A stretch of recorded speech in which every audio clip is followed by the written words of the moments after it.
Hi, how are you? Good. How are you? I'm fine. Thanks for accepting my invitation. Yeah, well, thanks for inviting me. This sounds like fun. I've seen that it's better for the viewer's experience if I allow my guest to introduce himself or herself a bit before we kick off. So if you want to, can you please say a few words about yourself? Sure. So I'm Dr. Sara Uckelman. I'm an assistant professor of logic and philosophy of language at Durham University. I've been in Durham since 2014, and prior to that, I had various postdocs in Germany and in the Netherlands. I did my PhD at the Institute for Logic, Language, and Computation at the University of Amsterdam. And my research there focused on the intersection of modal logic in the 21st century and in roughly the 11th to 14th centuries. So I have an interest in the history of logic, but not in like the names and dates and stuff, but in the sense of what were they actually doing historically, because a lot of what they were doing back in the Middle Ages is very similar to what we're still doing nowadays.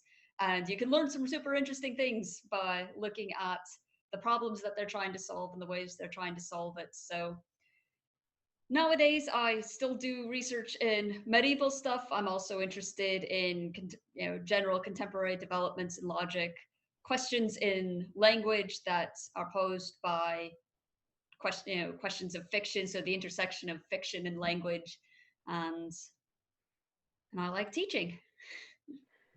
And speaking of teaching, how is online teaching during the pandemic, during university time? Well, it's a very interesting thing to try to do because a lot of teaching, I think, can be done kind of moderately okay online without having to um, hmm, without really having to change what you're doing very much. If you're used to just lecturing and there isn't much interactivity, then you can do that to a blank screen. What I find, there's a couple things that I have found tricky about trying to teach my particular subject in a remote setting. The first is that I generally have fairly interactive lectures. So I'm asking people for questions, but I'm also asking people for answers and to just give me suggestions and feedback. And that's a lot harder because half the time you can't even see your students, particularly like if you're screen sharing, then you can only see like maybe 3 other people at a time.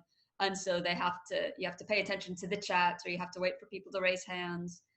The other thing I found tricky is that I like to teach logic writing on a whiteboard because I find if I use slides, I often end up going over things too quickly. Mm. And because like the definition's on the board and I'll read it and I won't really actually spend the time that I need to discuss it. Whereas if I actually have to write it out on the board, it takes me physical time to do it. And so it gives time for students to listen and all of that.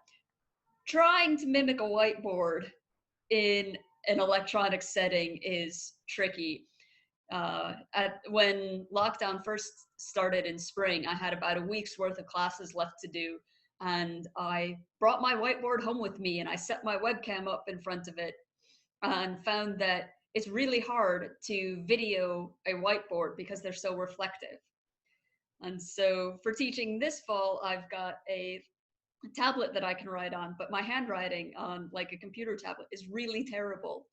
So it's been an interesting experience, but I'm only about a week into my term, so I don't know if it's going well or not, but it helps to have a bunch of students who are kind of, we're all in the same room together, Yeah. metaphorically. So we're all doing our best, and I think it'll work out eventually. I've also seen that you engage in some general audience teaching with your YouTube videos on logic. So that's how I found about you. And I'm wondering what motivated you to start this series? Well, so I've got a bunch of like non-academic friends, people who went to university ages ago but aren't students now, who hear some of my stories about my classes and they keep saying, "Sara, this sounds so interesting. I would like to take your class." And they keep saying, "Oh, you should make video series of it." And for a very long time, I just kept saying no because I don't have any skill in video editing. I don't know how to make things look swish and fancy. And so I didn't want to do it if I couldn't do it well. Mm-hmm. But now we're in a position where it's like, we kind of have to do it. It doesn't matter if you can do it well or not. And so when I first had to record some videos back in spring, I decided to just kind of embrace the fact that I'm not any good at this. It's going to be awkward. It's not going to look slick or professional. There's going to be mistakes. And so that's kind of where the Dr. Logic awkwardly does, because it's actually a lot more, it's a lot more relaxing if you give yourself permission to kind of do things in an awkward and stupid fashion. And Right. so, you know, I figured if I'm going to embrace that, I might as well then do it. And then all of my friends who have said for years, we want to take your class, hey, maybe they can now. So your very first video, if I remember rightly, was entitled "What is Logic?" So I'm a graduate student. I work on natural language semantics, and I have trouble defining logic when my parents ask me what logic is. So I guess logic means different things to different people. If you ask someone from the maths department, they'll say something. Yes. If you ask someone from the computer science department, they'll say something. Philosophers, they'll say something. Even ask two philosophers, and you might get different answers. So, ask two philosophers, you'll get 3 or 4 answers. right. So what do you think is logic? I'm going to pose this question to you. Yeah, well, so as I said in that first video, I think that this is the sort of question where I can't answer it on the go, and that I will kind of use the entire series of videos as a way to come up with an answer to this question. But I want to have something that is going to be broad enough that it encompasses everything that the mathematician, the computer scientist, the philosopher would have to say. Because I started off kind of my gateway into logic was via, well, actually, my gateway into philosophy was via logic, but most of my kind of early education was in a philosophical context. And then at the ILLC, where I did my PhD, I was with a lot of computer scientists, computational linguists, mathematicians, and at the whole, no matter what I was doing, even if I was giving a talk to set theorists on what Buridan had to say about truth in the 14th century, there was still always this feeling that we were doing the same thing. It's the same subject. It might have different applications or different kind of specializations, but the kind of initial definition that I try to motivate for my students is that what brings all of these different aspects of logic together is that they are about arguments, so not just about statements, but about relationships between statements, and that they are about good arguments. And then the fun part, and the part where all of the, I think, differences come between different disciplines and different fields, is in defining what counts as good. So everybody, thinks deductive validity, but is this deductive validity in classical logic? Is it deductive validity in intuitionistic logic? Is it probabilistic validity? Is it, and then kind of moving more away from the mathematics and computer science, more back towards like applied study of language? Is it, what are the things that we are allowed to assert in the context of an argumentative exchange? And so I think that logic can really cover all of these. And well, as I said, part of my goal for my videos is to try to motivate this, that all of these different aspects all fall under the same umbrella, that there is a notion of argument, there is a notion of goodness, and these things can be studied in a systematic way. Well, I guess everyone is interested in arguments, whether they are philosophers or not, and we care about good arguments. Do you think that all students from all departments should take a compulsory logic course? See, I am very much let's go back to the Middle Ages on this question. When the universities of Oxford and Paris were first founded in the early 13th century, one of the fundamental classes that you took, that every undergraduate took, was logic. You started off with the trivium, the study of logic, grammar, and rhetoric. And so your first semester at university, this is what you would be doing. So yes, I think that, so kind of, I have a couple of layers. First of all, I think every philosophy student should be required to take logic, but that's just because I think every undergraduate student should be required to take logic. But that's just because I think that actually students should take logic at university if they haven't had it earlier. And in fact, we should really be teaching kind of like basic propositional logic to 5 and 6 year olds. That's really the peak age that we should, the classes that I'm teaching really should be taught to people at that level. Right. And I have a young daughter. She's almost 9, but she's been listening to me talk about teaching my intro logic course since she was about 5 or 6. And kids that age get modus ponens really quickly. So And if so you I could always tell my students, it's like, look, even a 5-year-old could do this. They didn't like that very much when I told them that. so if she got exposed to propositional logic by 5, does she know predicate calculus by now?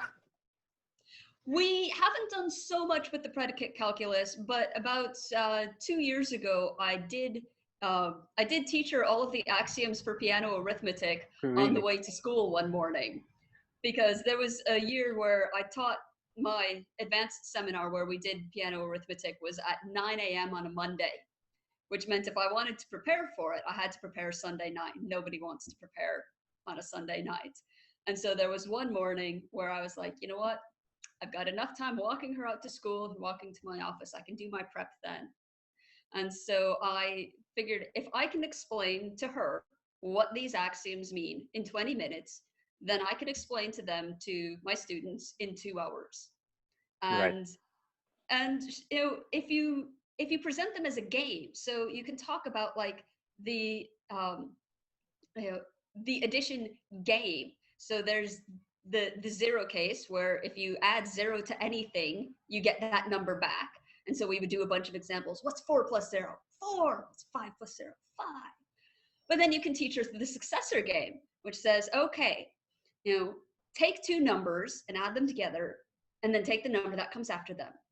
That's going to be the same as take the number that comes after the first number and add it to the second number. And so you do a bunch of examples. So like 3 plus 3, the successor of that is 7. And that's the same as the successor of 3 plus 3. And it blows, the first time that you teach a young child who doesn't really know much mathematics this, it just blows their mind. But because they've never been taught that this is supposed to be difficult, it's just a game. And so she still occasionally asks, can we play the piano game? And Really? we'll do that on our way to school. If I ever have a child, I'll try to do that as well when she gets to 5 years old. Yes. Yep. It's a great age because they have this feeling that they can do anything, but they also have the feeling that their parents know everything. And so they have all of these grand questions, and they just expect that you'll be able to explain it to them. And then you have to explain things to them in a way that they can understand. So it's also a really good kind of exercise on my part to figure out, like, what are the core concepts? What are the relations? Can I do this without having a whiteboard in front of me? And it's a lot of fun. So you've carried out research in the area of medieval logic. So let's talk about a bit about the history of logic. First of all, how far do you think you can trace back logic in the history of philosophy, but in history more generally? The classic answer is going back to Aristotle. So certainly I think in kind of the Western tradition, there are people who argue that you can find logical methods and logical reasoning before Aristotle. I don't really want to kind of come down one side or the other on that, because that really requires like specialist knowledge that I don't have. But one thing that is certain is that prior to Aristotle, we don't have very much that's systematic, and we also just don't have very much. The texts that people are looking at to try to kind of establish pre-Aristotelian logic, they're fragmentary. They are sometimes incomplete, and And a lot of them are just missing, so you can't really do much with that. But Aristotle certainly was explicit about what he was trying to do in developing something that worked for the study of scientific arguments in a formal and systematized fashion. So any logician at any point in time, if you're, like, if pretend they didn't know Aristotle, but if you showed them Aristotle, they would be able to say, yeah, that's logic. That's what we do. If you look outside of the Western tradition, it's again, it's a lot more difficult because there's, again, a lack of good sources, a lack of people with the right kind of linguistic and historical and logical knowledge to read the texts that we do have, a lot of uncertainty about dates, but you can find, maybe not as early as Aristotle, but certainly kind of quite early in the intellectual tradition, in like the kind of India, Tibet area, with the development of Buddhist logic and Hindu logic and the entire kind of Sanskrit intellectual tradition. Things that look like logic go quite a ways back. So I think this is something that's really interesting because it shows that it's recognized as a tool for intellectual pursuits from a really early time. What do you think motivated an improvement on the logic that Aristotle developed? So what do people at various historical stages felt that was missing from the Aristotelian picture? Why do they feel like, all right, Aristotle didn't fully get it right? Yeah. Well, there's the kind of one obvious answer is the bits that almost from the get-go people were unhappy with, namely the modal syllogistic. So commentators soon after Aristotle were unhappy with his presentation of it. Alexander of Aphrodisias comes to different conclusions about which of the kind of basic modal syllogisms are to be accepted as basic. He differed from Aristotle on that.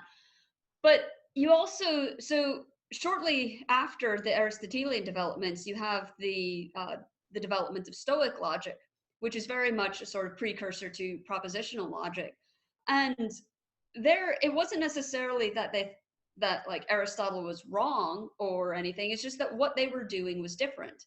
He was interested in this kind of scientific endeavor, looking at categorical relationships between terms and properties.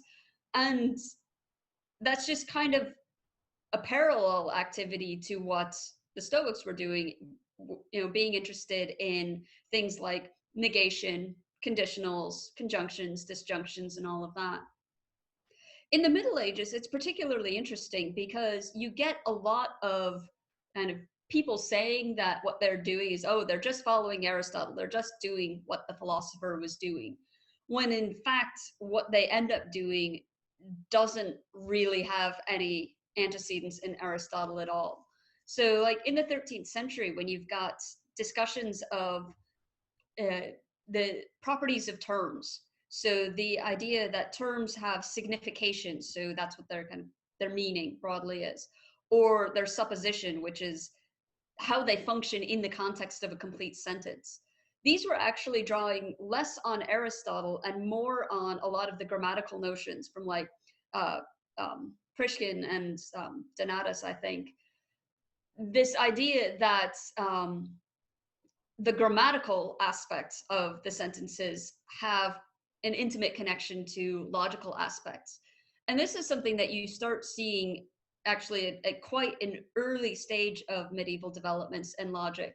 So this is something that Anselm of Canterbury was very much interested in. It's like, we've got this idea of the grammatical usage of terms, and we've got this idea of the logical usage of terms, and how are these connected to each other?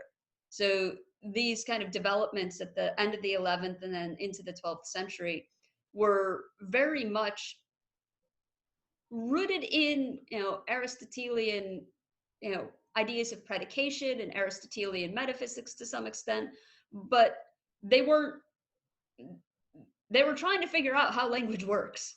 And more interested in kind of pursuing that as an open-ended project rather than trying to do like an Aristotelian analysis of language. They used Aristotle's tools, but they weren't trying to just do it like Aristotle does. And so that's how you start seeing, that's how you get the invention of propositional logic again, the idea of a notion of logical consequence that is more broadly than syllogistic consequence. And so they all saw themselves as broadly working in this Aristotelian tradition, but didn't feel bound to just do what Aristotle did. Right. Nowadays, when we teach logic to university students, I don't know, we give them a bunch of formal system, which we teach them inference rules, we teach them how to translate from a natural language to a logical language. Do you happen to know how people got taught logic back in history? So yeah. One moment.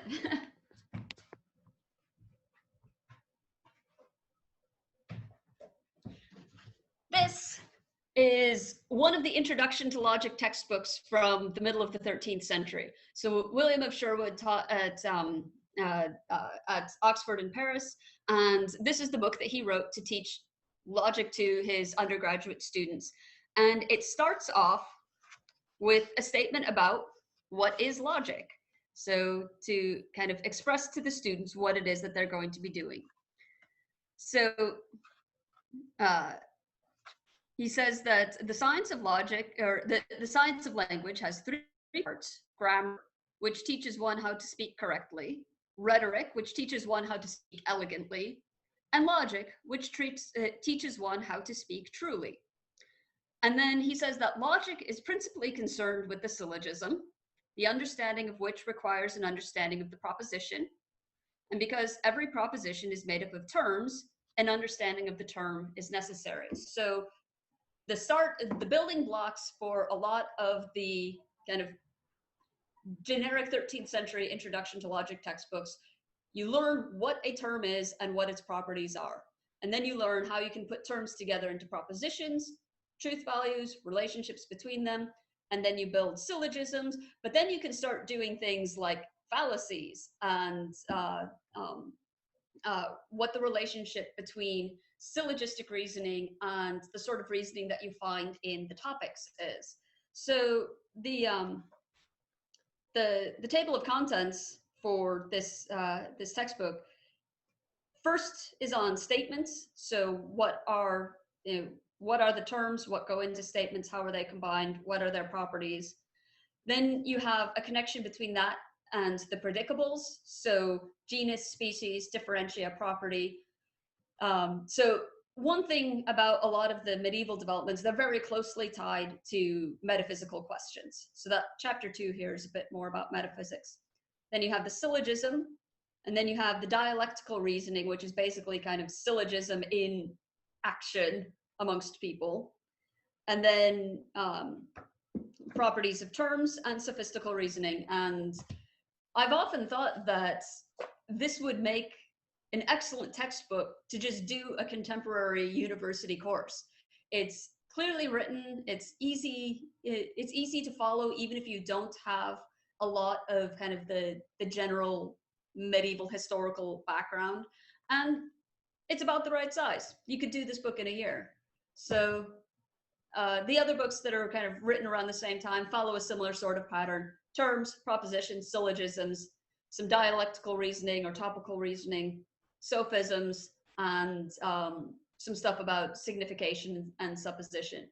And then there's more advanced textbooks, but and you go off and do specialist things in them. But the introductory course would be very much like that. Can you please tell me more about your specific research in the area of medieval logic? So what problems do you find interesting to study in that area, and what actually are you doing right now or you've done in the past? I'm really interested in all things modal. So modal logic, temporal logic, logic of knowledge, logic of agency, any one of these things. My PhD dissertation was actually kind of looking at kind of a variety of different types of modalities and a particular medieval text. And what I really am interested in is looking at the texts and seeing what it is that they're doing, and so one thing about logic written in the Middle Ages is they didn't have the symbolic notation that we have, and they didn't have very much of the mathematical theory that we have with contemporary logic. So it's written in Latin, and even though they often will make very precise distinctions in Latin grammar to correspond to particular logical distinctions, you just cannot be as precise using a natural language, even a slightly formalized or regimented one, as you can in a symbolic language. So a lot of the research that I've done has been to look at, basically look at a text where somebody says, here are all of my definitions, here are the things you can prove from my definitions, and therefore, this is the case. And trying to then use contemporary logic methods to build a model of this. It's like, okay, here I can render this sort of definition, say, in a set theoretic way, and then the consequences that he draws from it would look like this. And then look, I can come up with the same result that the medieval author did. And a variety, you can learn a variety of things from this. First, if they have some new sort of concept or conception of something that isn't necessarily the focus of modern logic, you can go back and say, oh, look, they had this particularly interesting idea. I can show you how it fits into logical systems you already know, but it adds something new. So wouldn't that be interesting? The other thing is it just helps people to understand what's going on. Not many contemporary logicians are going to go out and sit and read a bunch of translated medieval Latin.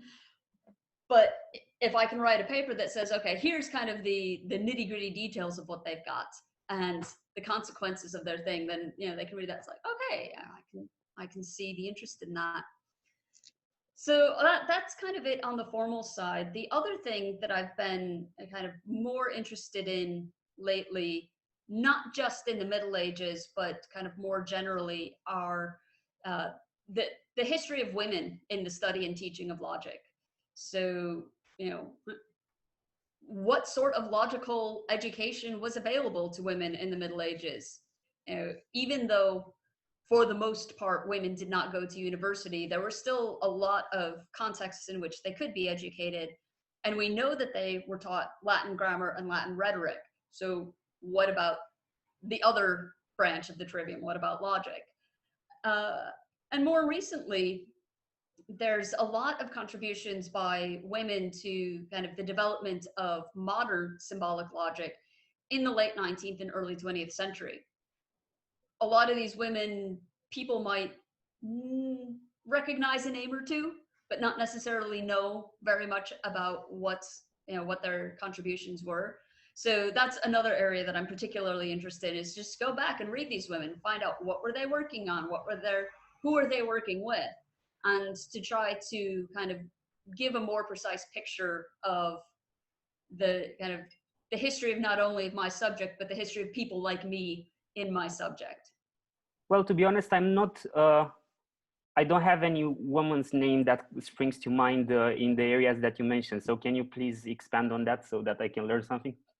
Yes. So the person I've looked at the most is Christine Ladd Franklin. So she was a student of C.S. Peirce's at Johns Hopkins University. She was actually the first woman to complete all of the requirements for the PhD degree at Johns Hopkins, though because she was a woman, she wasn't actually awarded it until about 40 years after she'd written her dissertation. But she worked on a particular problem in Boolean algebra that, so everybody who, if you know anything about logic, you've probably at least heard of Boolean algebra and about George Boole. But he wasn't the only one developing algebras in the 19th century. There was also Schroeder and Jevons and two other guys whose names I'm not going to remember off the top of my head. But so at the time that that Ladd was writing in the 1870s, 1880s, there was like 5 different competing Boolean algebras out there. And her PhD dissertation was an analysis of them and the introduction of a new connective that made it possible for her to do a lot of the things that the other algebras could only do in a very awkward and inelegant fashion, in a much nicer fashion.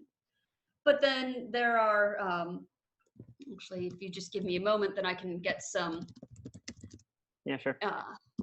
I can get names up so that I don't end up speaking over myself. Alice Lazarowitz was a student of Wittgenstein who wrote books on logic and mathematical philosophy. There's Olga Hahn was a member of the Vienna Circle who was also interested in Boolean algebras. I'm currently, with the significant help of a colleague, Justin Vlasitz, who actually can read German, looking at some of Olga Hahn's work because she actually cites LAD. So she has a couple of things to say about the developments that LAD developed in Boolean algebras. So that's super interesting because it's a woman who's working with the work of another woman. Janina Hosseisen Lindenbaum was the wife of the Lindenbaum of Lindenbaum's lemma. She wrote on inductive logic and did stuff with like confirmation and the Raven's paradox and things. I had a student working on a kind of early 20th century Russian logician, Sofia Yanovskaya. She was the director of the mathematical logic seminar in Moscow and was also responsible for inviting Wittgenstein to come to Russia and get his works there. So I have a list. I've been keeping a list of kind of like women working in logic between about 1870 and 1930, and a lot of them I've got one or two sentences, and it's like these are people that should be studied a lot wider than they currently are. So I'm doing some work in that area. I've also looked on your university profile page, and I've seen that you're interested in onomastics as well. To be honest, I'm not sure what this area focuses on. So can you please tell me what that really is from an academic point of view? Yeah, so my interest in onomastics is something that developed kind of separately from my interest in logic and has run largely in parallel. But it's the study of names. So the root is the Greek word onoma, which is the word for name. So this generally onomastics can cover personal names, place names, names of like geological features and that sort of stuff. There are also kind of contemporary people working in contemporary onomastics who look at things like product name, brand names, the relationship between names and marketing and stuff. But my main area of interest is mostly personal names, but some place names in Europe, very broadly speaking, before 1600. So from roughly the fall of the Roman Empire up to 1600, I can probably tell you more about the general pattern and development of personal naming practices than you could ever want to know. So let me get this straight. What is the difference between a philosopher of language who works on names and someone who works on onomastics? Can you make the distinction a bit more clear? Yes, because I've actually spent a lot of time trying to figure out where the intersection of my two interests lies.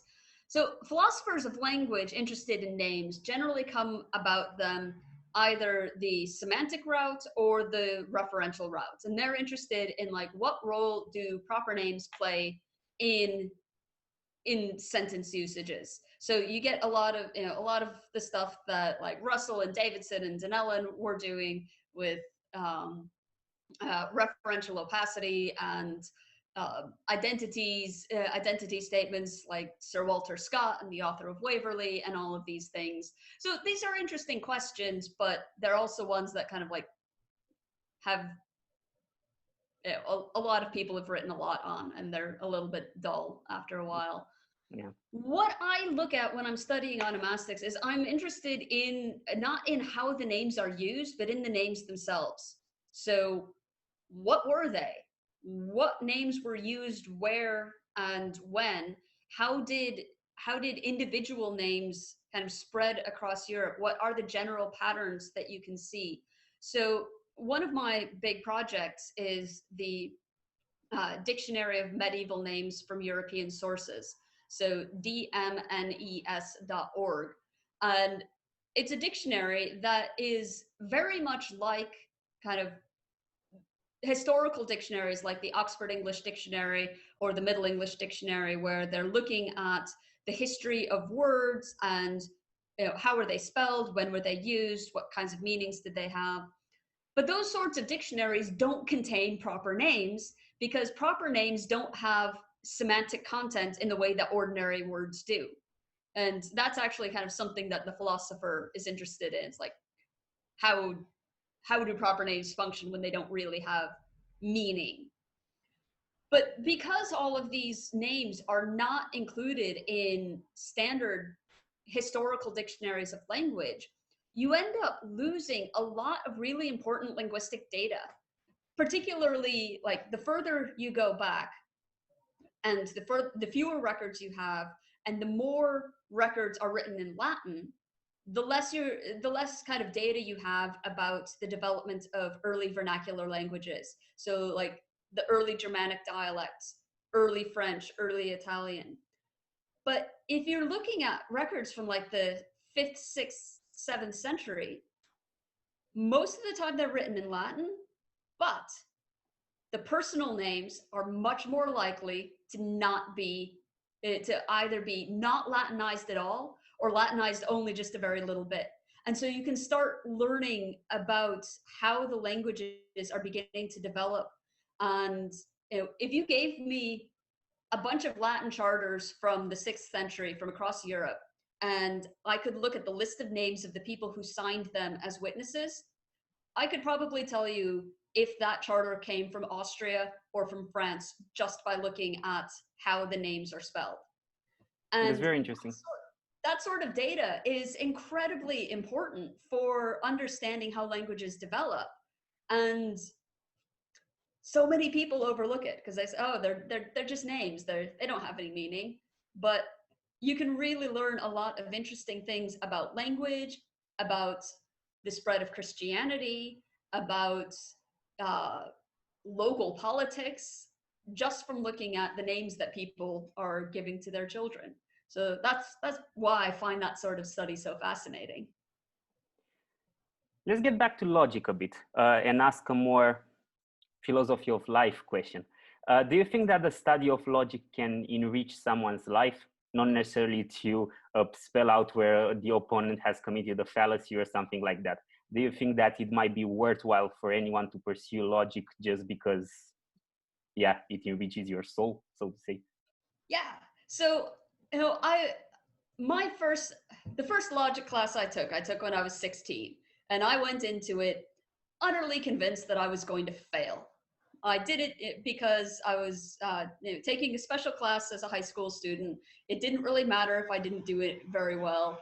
I wanted to kind of know more about how logical people thought, because my father is very logical, very precise, and very methodical. And so I wanted to be able to kind of see a bit of what it is that, the way that he sees the world. It turned out, actually, I didn't fail at all. I ended up loving the course, and it set the course for the rest of my life. But I will say that focusing on logic and the sorts of things that logicians do, like being very precise and drawing distinctions and, saying, you said this, but it's not entirely true because of this other little thing, that has probably gotten me into, sticky situations because people don't necessarily always respond very well to that sort of argumentation. Yeah. On the other hand, if you meet somebody who also kind of approaches the world in that sort of way, then the two of you know how to talk to each other. And my partner is also a logician, and we met when we were in grad school doing logic classes together. And sometimes the conversations that we have, our friends listen in and they're like, we have no idea what you're saying. And we're like, but what we're saying makes perfect sense to us. So, while kind of logic can hinder some social and interpersonal interactions. It can also help others. So it's not, you know, kind of purely a negative thing. But for the general question of like, you know, should you study logic because it's edifying? I find logic just fun. Like doing proofs is fun. Solving logical problems is fun. Doing the little logic puzzles where you have to figure out who's sitting next to whom because, you know, Auntie Kathy can't sit next to Uncle Bob because they had a falling out years ago. And there are 2 seats in between Uncle Joe and Aunt Kathy, and those sorts of logical puzzles. They're just fun. So if you have these skills, you have, you know, more things that you can do in your life that are fun. But I also think that kind of the general skills that you develop of being precise and recognizing, does this definition actually hold in the place, you know, in the circumstances that I'm looking at? You know, is it, you know, if somebody says X therefore Y, is that really, really, you know, what kind of therefore is that? Being able to do these things in the, you know, kind of in moderation and in the right context can be really useful because you can prevent you can prevent uncertainties. You can you can help kind of clarify disagreements. The they're they're just good skills to have, and if you can kind of apply them in the right context, you know, not when you're arguing with one of your friends about something that might just be kind of irritating, but the ability to look at something and to be really, really pedantic about it is a good skill to have. But speaking of logic and entertainment, so you mentioned those fun puzzles. I think a lot of people are sort of seduced by these puzzles and they would like to be able to solve them all because, yeah, as you said, they are fun. But what I've experienced when I was a first year undergrad was that a lot of people were very excited to go into their logic course because they expected themselves to improve their logical skills, whatever that would mean. And they are faced with learning the semantics of predicate calculus. And this is not what I had in mind. So I'm wondering whether one can learn these abilities better from doing something else than an undergraduate logic course in 2020. So I know, other than doing that, perhaps do a course in mathematical analysis, so to say, or do a probability course. Do you think that studying logic at university improves your reasoning ability besides being able to solve the logic exam? So first, it's going to depend very much on who's teaching you, how good a teacher they are, and what content they're teaching. There are a lot of really bad logic teachers out there, and there's a lot of really good logic teachers out there. So I mean, this is going to be the case, I think, with any sort of discipline, that what you can get out of the class will depend a lot on who's teaching it and also who else in the class is taking it. If you have a really kind of close-knit cohort of people who are working together on things, that's of course going to be a more valuable experience than if you're just kind of doing it on your own. But I do think that taking a logic course, particularly, you know, in terms of like skills you can take away from a first year logic course that you wouldn't necessarily get in other contexts, a lot of it is going to be from the propositional level. So learning the propositional connectives and how bits of the world fit together with each other. So when I first started teaching logic, when I was just a graduate student teaching assistant, so someone else was doing the lectures, but I was running the small group discussions, I would have students come to me, we'd run into each other on campus 2 or 3 years later, and they'd be like, I really hated that class when I took it because it was a requirement for them. And at the time, they couldn't necessarily see what the value of doing it was. But they would come back and say, I really am glad I took that class because I know how to structure arguments for my papers now. So I know how to break things down into premise and conclusion. I know that if I can support this and this, I can pin them together like this. I had people tell me that they started structuring their papers as if they were natural deduction style proofs because that gave them it's like, I know my conclusion is this, and then you kind of work your way backwards to the point where it's like, these are the premises that I need to have, but these are the, I can provide arguments for these premises, so now I can fill in all of the details. So yeah, there are probably other classes you can take that will teach these sorts of skills, but I think that the first year logic course that covers propositional logic as a really core element will give you a way that you can structure arguments in pretty much any context. You don't need the semantics of predicate calculus for that. You just need to know how do negation, conditionals, conjunction, and disjunction work, and how can you put them together. Right. So you've shown us during this talk a book that you said might be well suited even today for a course at university. I was wondering whether you have free book recommendations that listeners might be interested to see. So what sort of books might introduce a general reader to your work? Yeah, so if you're interested in medieval logic, William of Sherwood's Introduction to Logic, translated by Norman Kretzmann, is a great place to start. So as I said, it's one of the classic texts from the middle of the 13th century. There's a couple of them from roughly the same period, but of the kind of major ones, this is the one I like the best. Sherwood has a very clear and interesting writing style. I would like to also add, for kind of medieval philosophy in general, there we go. Medieval philosophy, this is the collection of the podcast transcripts, slightly edited into nice chapters, from Peter Adamson's History of Philosophy Without Any Gaps series. And don't be put off by the size. The chapters are all really short and really engaging, and they give you a really good sense of the very rich intellectual culture that was going on in the Middle Ages. If you are interested in the sort of logic that I do, which is very much kind of historically informed and looking at continuities across time and showing, like, I think it's one thing I like to teach my students in the kind of first year course is not just logic, but how did we get to where we are now in logic? And I'm writing a textbook. So the textbook, the chapters that cover the classes I teach regularly are fairly stable and fairly, completely written. There's a bunch of other chapters that I kind of work on as I have time. The textbook is called What is Logic?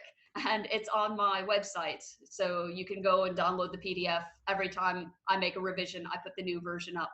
So that would be another place people could go if they want to have a bit more of the kind of historically informed approach to learning logic. Thanks a lot. I think we can end here.